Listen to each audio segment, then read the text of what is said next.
Slikanje bješe i ostade moj najveći užitak. Čim sam zaposlen slikanjem, zaboravim na sve i mislim da nema danas čovjeka na svijetu koji bi bio sretniji od mene. Zapisao je jednom Vlaho Bukovac, jedan od najvećih hrvatskih slikara koji je 23. travnja 1922. umro u Pragu. Njegov je životopis poput izmišljenog avanturističkog romana. Nakon mladenačkog lutanja po moru i američkim gradovima, Bukovac se nakratko vraća u domovinu, a zatim odlazi na studiju u Pariz, na École des Beaux-Arts. Vrlo brzo iskače iz okova akademizma, izlazi iz ateljea i odlazi u prirodu. Boja mu postaje živa i svijetla, a modelacija mekana.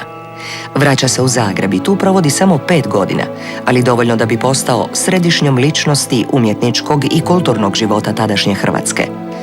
Oko njega se okupljaju mladi umjetnici i prihvaćaju njegovu plenarističku paletu, što dovodi do stvaranja pojma Zagrebačke šarene škole.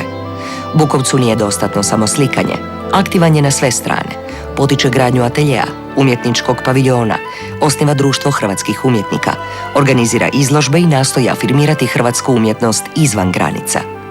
Bukovac pritom izrađuje velike dekorativne kompozicije poput Glasovita zastora u Hrvatskom narodnom kazalištu, aktove i portrete. Ovo posljednje upravo je ono na što je posebno usredotočio svoj interes. Velika galerija likova, od sluškinja do careva, čini okosnicu Bukovčeve umjetnosti. On je izvanredan zapažač portretnih značajki i majstorski slika ruku.